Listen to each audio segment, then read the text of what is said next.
Entonces vamos a Mateo 6, una porción que ustedes, o la mayoría por lo menos, conoce bastante, que es la que se conoce como la oración modelo del Padre Nuestro.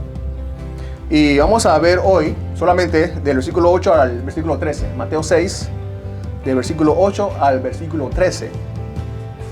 Y qué bueno es estar en poder adorar al Señor hoy, en el Día del Señor, en una iglesia donde primeramente se canta el Evangelio y después se predica del Evangelio, se enseña el Evangelio, lo que esperamos hacer hoy, ¿no? Por la gracia de nuestro Señor Jesús. Mateo 6, entonces el versículo 8, desde ahí hasta el versículo 13. ¿Me siguen? Con sus ojos, mente y corazón. Dice: por tanto, no se hagan semejantes a ellos, porque su Padre sabe lo que ustedes necesitan antes de que ustedes lo pidan. Entonces, pues, oren de esta manera: Padre nuestro que estás en los cielos, santificado sea tu nombre, venga tu reino, hágase tu voluntad, así en la tierra como en el cielo. Danos hoy el pan nuestro de cada día, y perdónanos nuestras deudas, como también nosotros hemos perdonado a nuestros deudores. Y no nos dejes caer en tentación, sino líbranos del mal, porque tuyo es el reino y el poder y la gloria para siempre. Amén. El título de hoy de la enseñanza es la oración que necesito. La oración que necesito. ¿Cuándo fue la última vez que usted tuvo una necesidad? ¿Cuándo fue la última vez que usted tuvo una necesidad? Usted está pensando ahora mismo: pastor, no entiendo la pregunta. ¿No? Le puedo hacer una lista rápidamente de 10 necesidades que tengo, y ya veo que la semana vienen 50 más, ¿no? En el Evangelio de Lucas, donde está el pasaje paralelo de esta porción que acabamos de leer, nos damos cuenta que fueron los discípulos los que le pidieron a Jesús que les enseñara a orar. Fueron ellos los que le pidieron a Jesús que les enseñara a orar. Y aquí, en esta porción, en el versículo 8, una vez más dice: no se hagan semejantes a ellos, porque su Padre sabe lo que ustedes necesitan antes de que ustedes se lo pidan.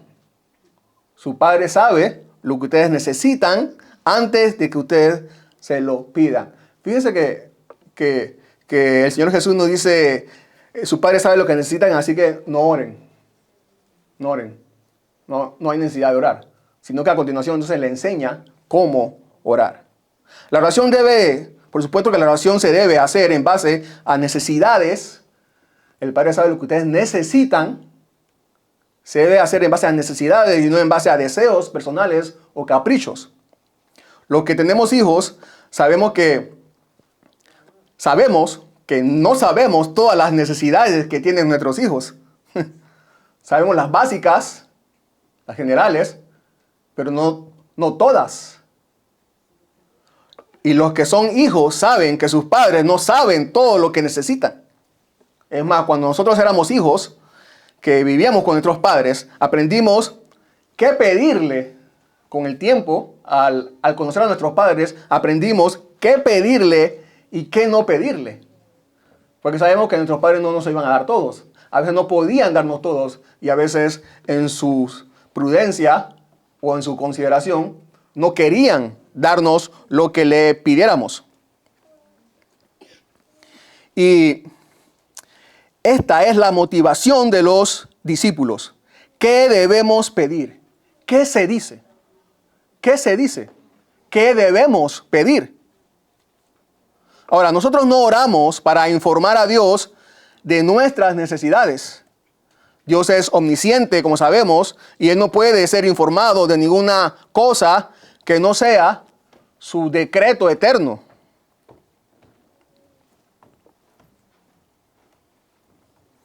Por consiguiente, entonces un gran propósito de la oración es ejercitar nuestra dependencia de Dios. Ustedes saben que todos sabemos que en el mundo Hay muchas necesidades. Pero no sé si sabían que organizaciones mundiales han hecho una lista de los 10 problemas más urgentes que resolver, o los 5 problemas más urgentes que resolver, o las necesidades más urgentes a resolver. Hay 5 necesidades que las organizaciones mundiales han detallado y han mencionado, que son las necesidades más urgentes que deben resolver a nivel mundial, ¿no? Como el ambiente, la pobreza, etcétera, ¿no? Usted puede hacerme, yo sé, estoy seguro, una lista de 50 necesidades ahora mismo. 50 necesidades que tiene que resolver,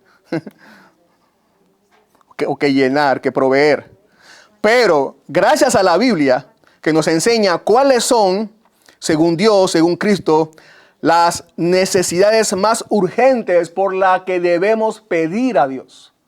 No estamos a oscuras en cuanto a eso. La Biblia nos da luz y dirección en cuanto a cuáles son nuestras más importantes necesidades por la cual pedir. ¿Cuáles son? ¿Cuáles son? Que debemos pedir y sobre todo pedir el socorro de Dios. Esta porción que vamos a ver, vamos a dividirla en 2 partes, ¿sí? Versículos del 9 al 10 y los versículos del 11 al 13. Del 9 al 10 que se enfoca en Dios, ¿se dieron cuenta? Del 9 al 10 se enfoca en Dios y los versículos del 11 al 13 se enfocan entonces acá en nuestras necesidades acá en la tierra. Así vamos a verlo. Entonces, del 9 al 10 se enfoca allá arriba y del 11 al 13 se enfoca acá abajo. Y vamos a verlo así. Número 1, necesitamos orar por el reino de Dios, versículos 9 y 10. Y número 2, necesitamos orar por la provisión de Dios. Podemos dividir este pasaje y hay muchos bosquejos, hay muchas divisiones, hay muchos muy buenos mensajes con respecto a esto. Pero quiero hacerlo así de la manera más simple. Número 1, necesitamos orar por el reino de Dios. Y número 2, necesitamos orar por la provisión de Dios. ¿Sí? ¿Me siguen entonces? Número 1, necesito orar por el reino de Dios. Versículo 9 al 10. Necesito orar por el reino de Dios. El 9, una vez más. Ustedes pues oren de esta manera. Padre nuestro que estás en los cielos, santificado sea tu nombre. Padre nuestro. Son las 2 primeras palabras que Jesús menciona en esta oración que debemos seguir, que necesitamos hacer. Y lo primero en que nos hace meditar Jesús es ¿en qué? En Dios como nuestro Padre.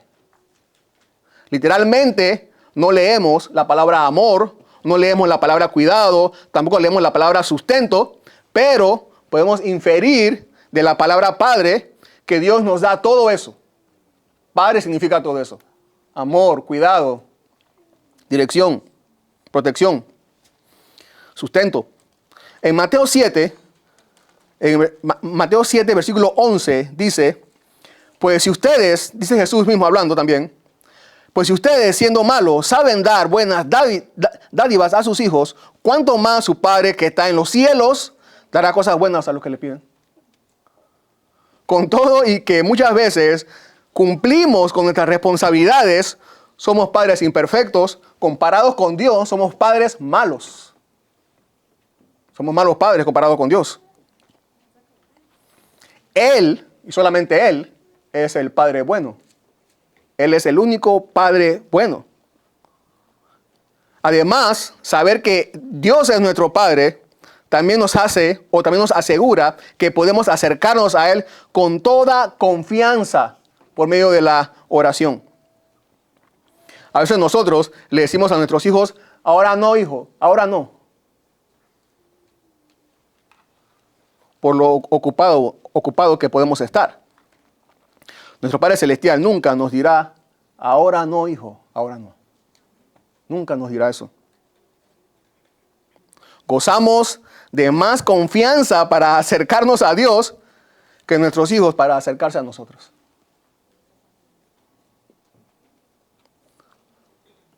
Nos debe también llamar la atención que dice nuestro. No dice Padre mío, ¿por qué no? No está mal decir Padre mío. O no es pecado decir Padre mío. De hecho, usted ya se dio cuenta que toda la oración tiene este enfoque plural, ¿no? danos, perdónanos, no nos metas. Y tiene este enfoque plural por una razón, por un propósito y un propósito divino. Por ejemplo, el apóstol Pedro, en primera de Pedro, capítulo 5, versículo 9, dice: pero resistan los firmes en la fe, sabiendo que las mismas experiencias de sufrimiento se van cumpliendo en sus hermanos en todo el mundo.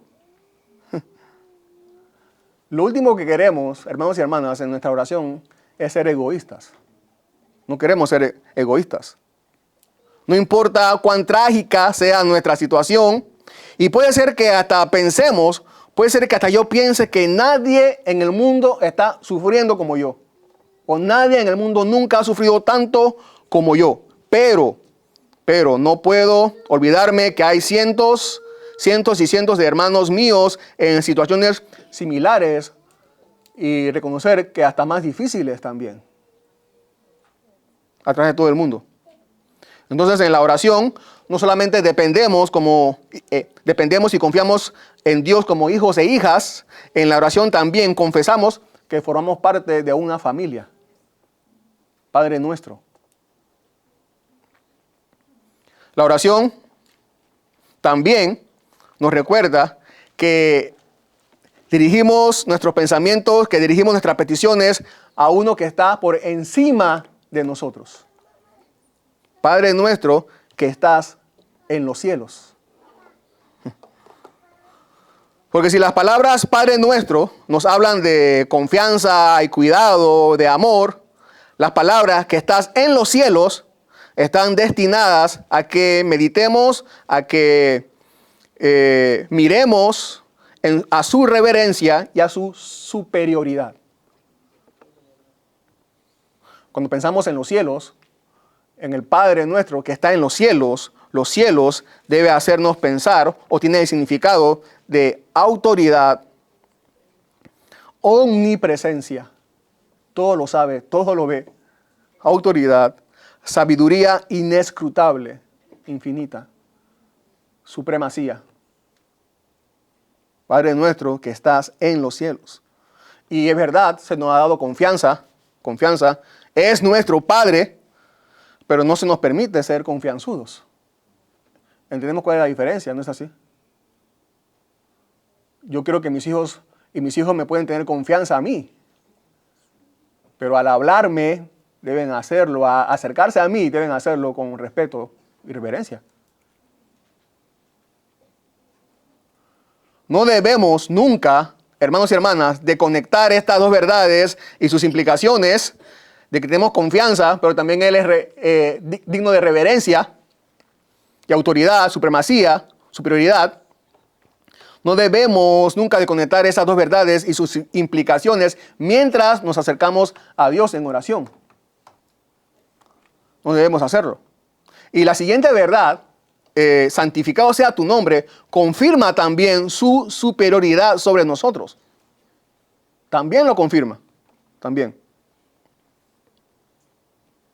Pero inclusive, la verdad que estamos viendo ahora mismo de que Él es nuestro Padre, también nos hace pensar en su superioridad sobre nosotros. Él es nuestro Padre. No es como nosotros. No es nuestro hermano, es nuestro Padre. Dicho sea de paso, a Él es a Dios, a nuestro Padre, es el que debemos dirigir, alzar nuestros ojos, alzar nuestras almas y dirigirnos en oración. Es a Él, a Él. Esto parece algo obvio, pero en la práctica muchas veces no es así. Hay oraciones en algunos lugares donde, no sé si han escuchado, o posiblemente ustedes antes las hacían, oraciones donde se hablan más con el diablo que con Dios. En ninguna parte de la Biblia se nos ha mandado a hablar con el diablo. En ninguna parte de la Biblia. A orar al diablo o hablar con él. Es a Él. Entonces, como decía, la verdad esta también de santificado sea tu nombre, también nos confirma su superioridad sobre nosotros. Y aquí Jesús hace referencia a la santidad de Dios. La palabra nombre se refiere a la misma persona de Dios. Y esta frase no quiere decir que somos nosotros los que hacemos santos a Dios. Ya Dios es santo, ya Él es santo. Es una expresión de alabanza que reconoce eso, la santidad de Dios. Nadie puede acercarse a Dios y no reconocer su santidad. Nadie. Eso es imposible. Y Jesús no está aquí reconociendo o señalando algo nuevo que se le ocurrió enseñar a los discípulos que debían orar. No, no. Ustedes saben de la seriedad de esto a través de toda la Biblia. ¿Qué le pasó a Adán, por ejemplo, cuando violó la santidad del huerto? ¿Qué le pasó a Adán? Fue echado del huerto. Y todas las consecuencias que hubo. ¿No le dijo Dios a Abraham, anda delante de... Cuando lo llamó a caminar con él, anda delante de mí y sé perfecto? Cuando Dios llamó a Moisés en el desierto, en la zarza ardiendo, ¿qué le dijo? Que lo llamó a que se acercara hacia él. ¿Qué le dijo? El lugar que vienes es santo. Tienes que acercarse entonces con tal reverencia, Moisés. ¿Qué dijo o qué escuchó Isaías que dijeron los ángeles cuando él vio a Dios en su trono? ¿Qué los ángeles decían? Santo, santo, santo. Fíjense que Isaías no escuchó a los ángeles cantar amor, amor, amor. Sino santo, santo, santo. De hecho, por lo que leemos en el resto de la Biblia, en el Nuevo Testamento, y parece que la única canción que se saben los ángeles allá en el cielo, delante del trono de Dios, es esa. Santo, santo, santo. Santo, santo, santo. Si tú dices que te has acercado a Dios, pero tú no has sido confrontado por su santidad, realmente no te has acercado a Dios.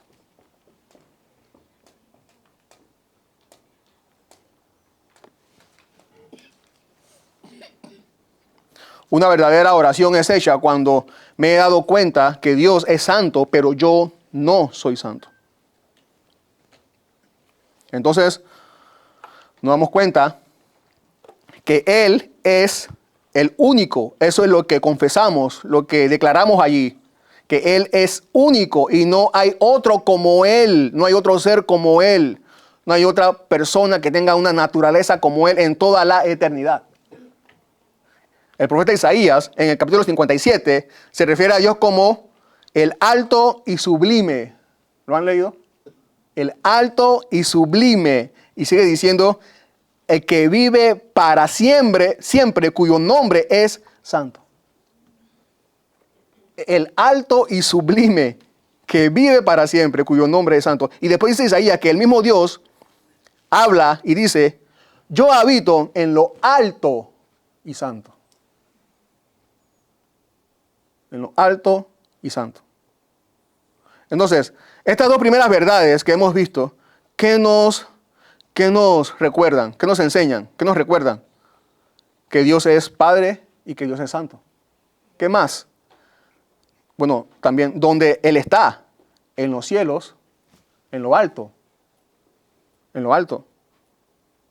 Aunque podemos acercarnos a Él, Él está separado de nosotros. Eso es lo que significa la palabra santo. Aunque podemos acercarnos a Él, aún Él sigue separado de nosotros por su santidad. Él está en los cielos, está en lo alto, pero, hermanos y hermanas, podemos pedir que eso cambie. Podemos pedir que eso cambie. Debemos pedir que eso cambie. Entonces, la siguiente petición que necesitamos hacer es, versículo 10, venga tu reino, hágase tu voluntad, así en la tierra como en el cielo. Necesitamos entonces pedir que venga su reino, que lo que está arriba venga acá abajo, que lo que está en los cielos, lo que sucede en los cielos, que suceda acá en la tierra.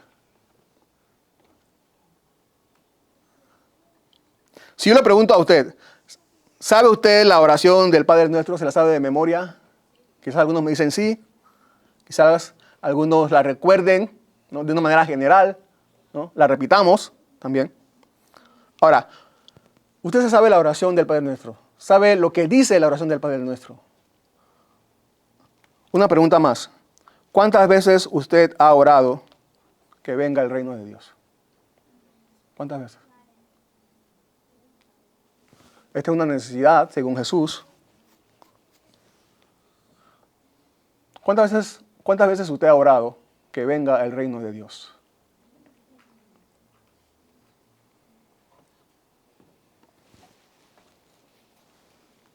¿Qué es un reino? De una manera simple, un reino es un pueblo en una tierra siendo gobernados. Eso es un reino, de una manera simple. Un pueblo en una tierra, un pueblo específico, en una tierra específica, con un gobierno específico. Ese es un reino. ¿Saben? Dios crea este mundo, crea a Adán y Eva, que son el pueblo de Dios, los pone en su jardín, que es su tierra, bajo su gobierno, sus leyes. Ese es su reino, ¿no es así? Ese es el reino de Dios allí en ese momento. Dios llama a Abraham, más adelante, Dios llama a Abraham, le promete una descendencia, un pueblo, su pueblo, el pueblo de Dios, una tierra, Canaán, y un gobierno bajo sus mandamientos. Un reino. Un reino. El reino que había perdido Adán, ahora Dios acá parece que quiere recuperarlo, un reino con Abraham y su descendencia. También entonces Dios llama a Moisés para llevar a su pueblo a una tierra también bajo su gobierno y llegan a Canaán, el reino de Dios. Una vez más Dios. El resto de los el pueblo de Israel fracasa, pero no sin antes Dios prometerle a David un reino eterno. El resto de los profetas en sus proclamaciones dicen que Dios traerá juicio, salvará a su pueblo y todas las naciones al fin adorarán a Dios una vez y para siempre. Un reino de Dios que no tendrá fin. Cuando llegó Jesús, comenzó a predicar ¿de qué cosa? El reino de Dios. El reino de los cielos se ha acercado. Era la predicación de Jesús. Hermanos,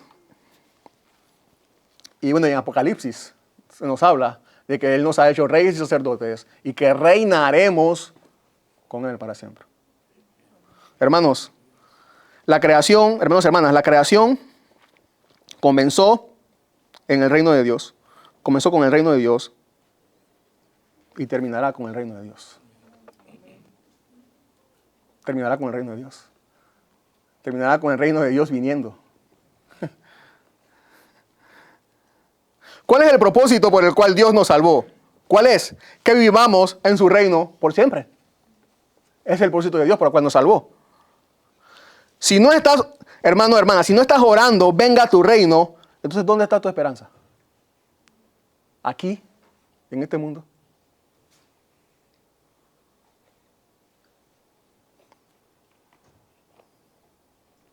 ¿Queremos sanidad física? Sí, queremos sanidad física. ¿Queremos cero enfermedades? Sí. ¿Queremos cero hambre? Sí. ¿Queremos cero llanto? Sí. ¿Queremos cero sufrimiento? Sí, queremos todo eso. Entonces, pidamos con urgencia. Esa es entonces nuestra gran necesidad, pedir que venga a su reino, porque es en ese lugar en donde nunca más habrá ninguna aflicción. Que venga su reino. Hágase tu voluntad como en el cielo y en la tierra, dice allí. Para terminar esta primera parte, necesito orar por el reino de Dios. Nadie debe, dice un comentarista, nadie debe pedir así si no ha fundido su propia voluntad en la voluntad divina. Es una burla de labios desobedientes pronunciar tal oración. Nosotros deberíamos considerar como un gran privilegio que se nos permita hacer la voluntad de Dios aquí en esta tierra mientras estamos aquí. No debemos esperar llegar al cielo o a la vida eterna para entonces hacer la voluntad de Dios. Somos llamados a hacerla aquí, en este momento, mientras vivamos. Como también decía otro comentarista, la devoción a la voluntad de Dios es el verdadero gozo de la vida humana. Así que, hermanos, al ser puesta esta petición, estas peticiones o este enfoque, en primer lugar, aprendemos que su gloria y su reino es más importante que cualquier otra necesidad. Porque su reino no tendrá fin, será eterno. Pero las demás necesidades van a pasar. Pasarán. Entonces su reino, su gloria son más importantes que cualquier otra necesidad que podamos tener. Y que estas deben ser entonces las primeras en nuestros corazones y las primeras peticiones ante el trono de la gracia de Dios. De primero. Ustedes saben que más adelante Jesús va a decir, busquen primero, ¿qué cosa? El reino de Dios.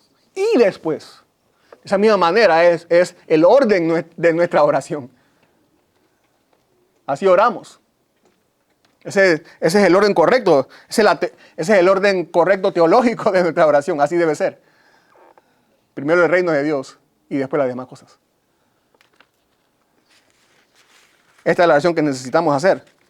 Entonces, la segunda verdad, versículos del 11 al 13, necesito orar por la provisión de Dios. Ahora sigue lo secundario, aunque no por eso es insignificante. Claro que no es insignificante.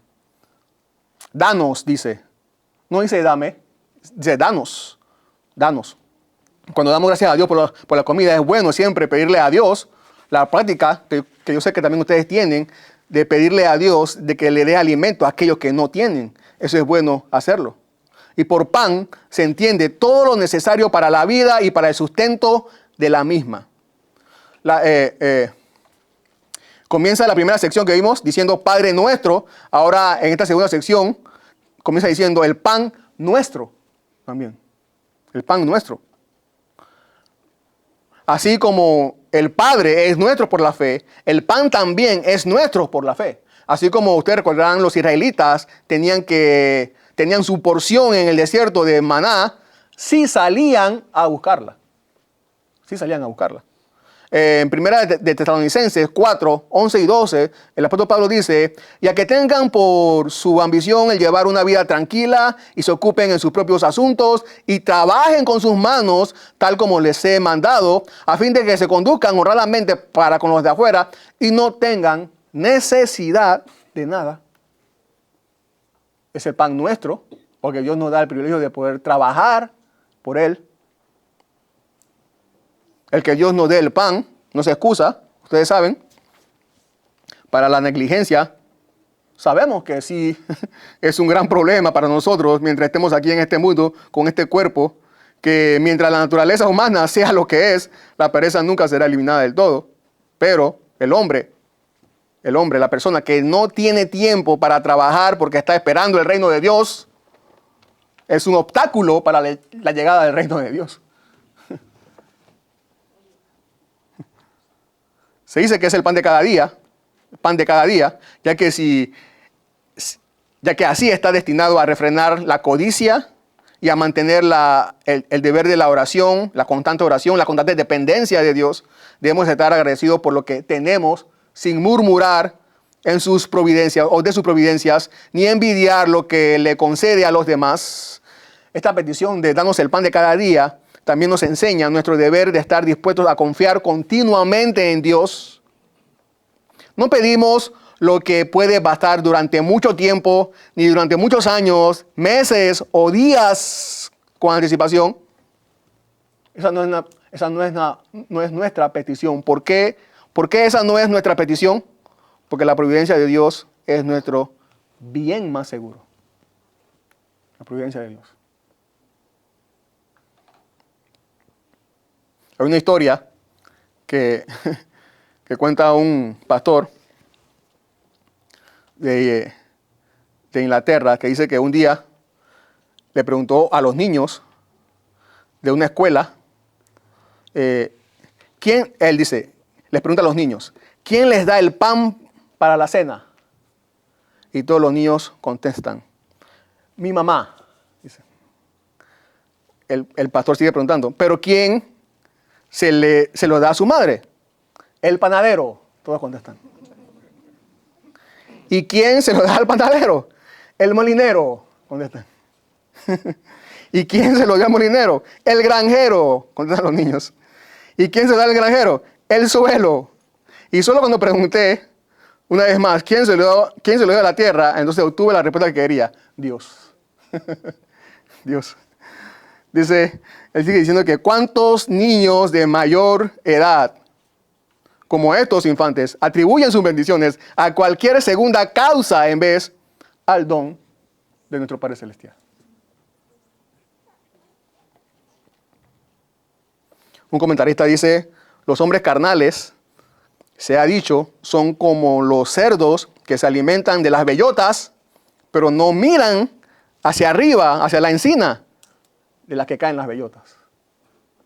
Nosotros no somos así. No somos así. Le damos gracias a Dios por el pan que tenemos, el que podemos compartir y pedir también por los demás. Ahora, yo sé lo que, antes de seguir, yo sé lo que usted está pensando en este momento. Pastor, he leído la oración, no veo aquí ninguna petición con respecto a mi familia, mi trabajo, enfermedades, mi matrimonio. Y usted dice que aquí están las peticiones más necesarias. ¿Qué significa? ¿Que no debo orar por eso? No. Bueno, usted sabe que en otra parte de la Biblia se nos anima a orar por otros motivos, incluyendo la familia también. En otra parte de la Biblia, ¿no? Pero parece también que al pedir y dar gracias por el pan de cada día, nos da pie para pedir por todas las necesidades materiales que podamos tener. Y así confiar en Dios, no solamente para literalmente el pan, sino también para todo aquello en lo que requerimos sustento y cuidado, guía, salud también. Para llenar tanto nuestros cuerpos físicos como también para llenar nuestra alma espiritual y emocional también. Pero no solamente necesitamos orar, no sé, por la provisión del pan, también por provisión para la comunión con Dios y con los demás. Mateo 6:12. Y perdónanos nuestras deudas como también nosotros hemos perdonado a nuestros deudores.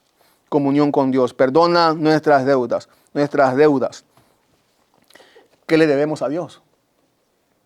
¿Qué deuda tenemos con Dios? Bueno, ¿qué deuda tienes con Dios? Bueno, Dios exige, recuerda hermano, que Dios exige santidad completa de nosotros. Nosotros no alcanzamos sus exigencias. A cada momento violamos su ley, sus mandamientos. Entonces hay que pedirle perdón a Dios. Eso es lo que le debemos, eso es lo que le debes a Dios. ¿Cuántas veces yo desobedecí a mis padres terrenales y tuve que hacer las paces con ellos de acuerdo a sus condiciones? ¿Cuántas veces usted mismo desobedeció a sus padres y tuvo que hacer las paces con ellos? ¿Cuántas veces? ¿Cuánto más Dios entonces, que es un Dios santo? Tú necesitas, si no lo has hecho, tú necesitas entonces ir a Dios y pedirle que te perdone.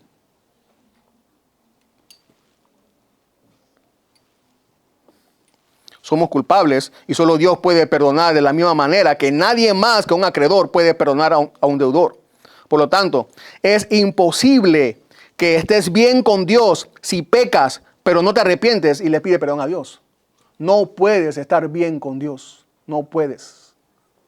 No puedes. Si no vas y le pides perdón.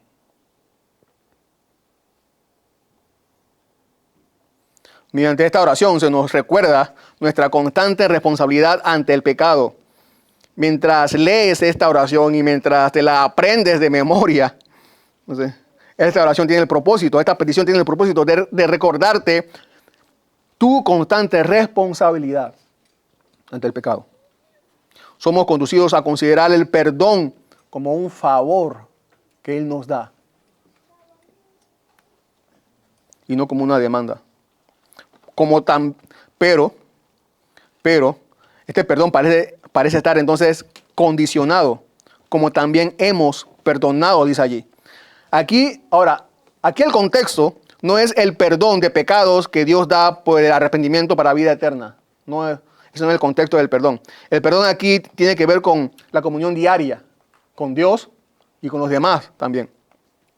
Así que, si yo espero volver a experimentar el gozo de la comunión con Dios al pedirle perdón, debo con anterioridad haber perdonado a mi hermano o hermana que deseaba volver a tener comunión conmigo al pedirme perdón.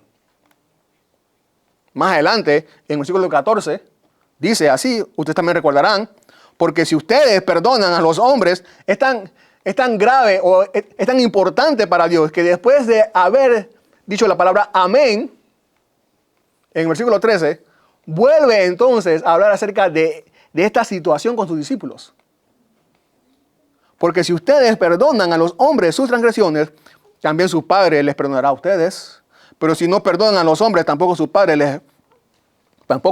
les perdonará a ustedes sus transgresiones. Debo procurar estar bien con Dios. Debo procurar estar bien con Dios. Y cuando los otros procuren estar bien conmigo, entonces yo debo perdonarlo también. No debemos negarle el perdón a nadie, mucho menos a nuestros hermanos y hermanas. No somos Dios. El único que tiene el derecho a negarle el perdón es Dios. La Biblia dice que Dios no dará por inocente al culpable. Si yo niego el dar el perdón a mi hermano o hermana, entonces estoy pretendiendo ser Dios.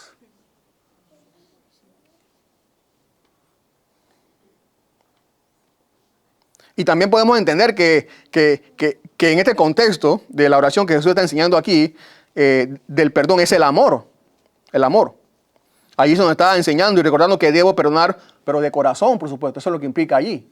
De corazón, no solamente de labios, porque sí, sino que debe ser un perdón de corazón, por amor a mi hermano. Si yo perdono por amor, Dios me perdonará por amor también. 1 Juan 4:20 dice, si alguien dice yo amo a Dios, pero aborrece a su hermano, es un mentiroso, porque el que no ama a su hermano, a quien ha visto, no puede amar a Dios, a quien no ha visto.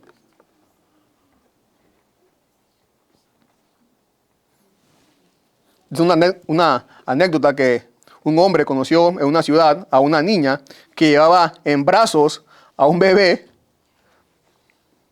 grande que casi tambaleaba a la niña cargando al bebé. Dice, el bebé pesa mucho, ¿verdad, querida? Le dijo el Señor a la niña. La niña respondió, no pesa. Respondió, bueno, la niña no pesa. Es mi hermano. No pesa. Nuestros hermanos y nuestras hermanas no deben ser un peso para nosotros tampoco. No. Debemos llevar sus cargas los unos a los otros, pero ellos mismos no son un peso. Ustedes no son un peso para mí y yo no soy un peso para ustedes. El perdón alivia todo eso.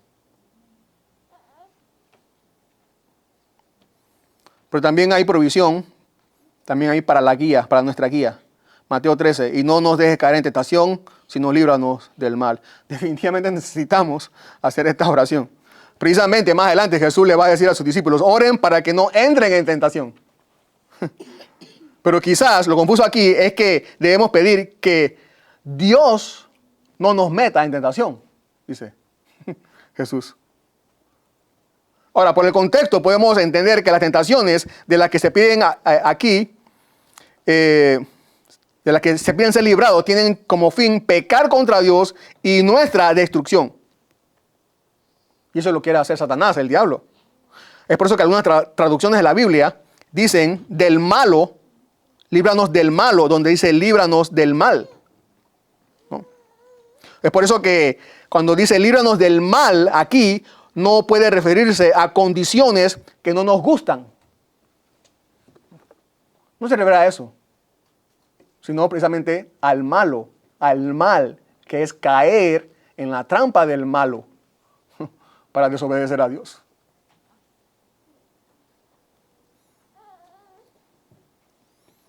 Segunda Corintios 2:11 dice, para que Satanás, dice Pablo, no tome ventaja sobre nosotros, pues no ignoramos sus planes. Y 1 Pedro 5:8 también dice, recuerdan, su adversario el diablo anda al acecho como león rugiente buscando a quien devorar. Así que como aquí se nos recuerda, pecar contra Dios está a nuestro alrededor, a la orden del día. Y no desde que nos levantamos, sino mucho antes de levantarnos, aún dormidos. Somos tentados a cada instante a desobedecer a Dios. Esa es la tentación, desobedecer a Dios. Esa ha sido la tentación, ese ha sido el propósito de la tentación desde el principio, desde el Edén. Desobedecer a Dios. Hasta el día de hoy. Desobedecer a Dios.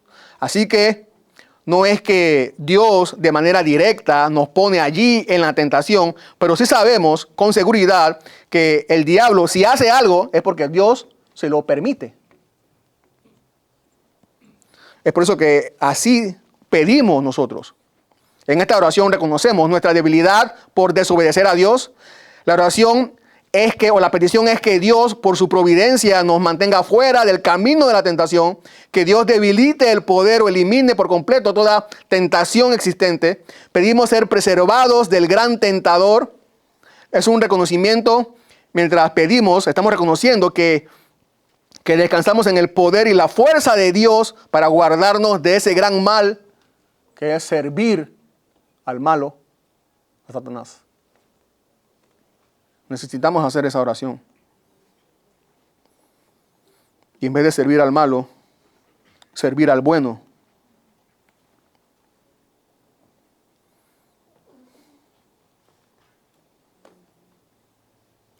Versículo 13 dice, terminamos con esta doxología de alabanza, porque tuyo es el reino, el poder y la gloria para siempre. Amén. Es necesario terminar así. Nuestras oraciones es necesario. En alabanza. ¿Qué clase de Dios tenemos? ¿Qué clase de Dios tienes? ¿Qué clase de Dios? ¿Qué van a pensar las personas a nuestro alrededor si terminamos nuestras oraciones con un rostro de vergüenza, con un rostro de tragedia o desesperanza?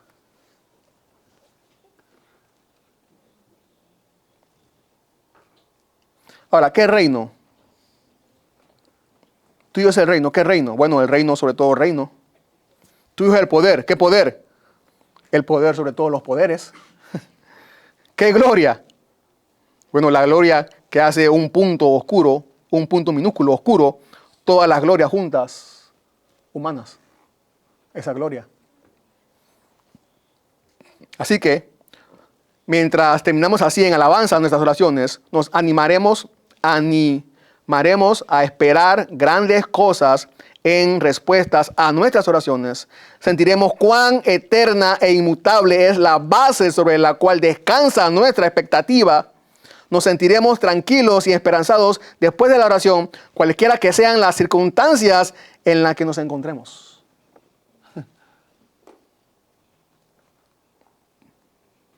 Porque terminamos alabando a nuestro gran Dios, que está por encima de todo. Para siempre, amén. ¿Saben que la palabra amén es una palabra con raíz hebrea, que amán, en hebreo, amán, que tiene que ver con algo que permanece siempre, algo con la fidelidad, algo que es fiel. Una verdad que siempre ha sido y siempre será. Amén.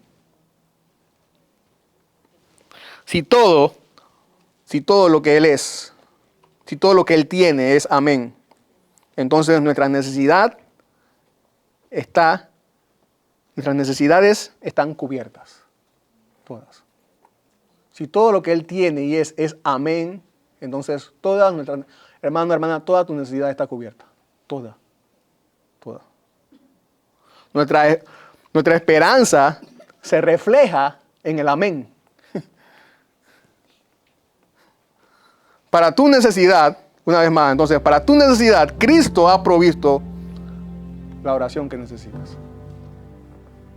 Para nuestra necesidad, Cristo ha provisto la oración que necesitamos hacer para su gloria y para el bien de su pueblo. Hagámosla, hermanos y hermanas. Animémonos a hacerla, a practicarla. Y nuestra vida entonces estará más conforme a la voluntad de Dios en este mundo. Será más luz. Tendremos más propósito en este mundo oscuro y desesperanzado. Pero estamos nosotros con nuestra oración, que nos da esperanza para el reino que todos anhelamos. Oremos. Señor, gracias por tu palabra. Padre, que estas palabras, Señor, que esta oración no siga siendo simplemente palabras bonitas, o palabras que resuenen en nuestras mentes, como palabras que nos hayamos aprendido simplemente de memoria, sino que realmente, Señor, la practiquemos, que la vivamos, que la tomemos en nuestro corazón, en nuestra mente, que nos hagan experimentar la paz y el gozo que este mundo nos puede dar. Padre, gracias porque tú no nos dejas a oscuras, sino que nos das luz, Señor, para adorarte, no solamente en público, sino también en privado. Poder hablar contigo, acercarnos a ti, Señor, y poder entrar en tu voluntad, Señor, y que tu propósito se convierta en nuestro propósito, Señor, aquí en la tierra. Para que cualquier necesidad que podamos estar pasando, aflicción, Señor, el dolor, que sean opacadas, Señor, cuando pensamos en tus propósitos eternos para nosotros. Gracias, Señor. Danos de paz, esa paz que sobrepasa todo entendimiento y que quita todo afán, Señor. Y que como hijos tuyos, como hijos y hijas tuyas, Señor, el mundo vea nuestra esperanza que está más allá de lo que este mundo ofrece, una esperanza eterna y duradera.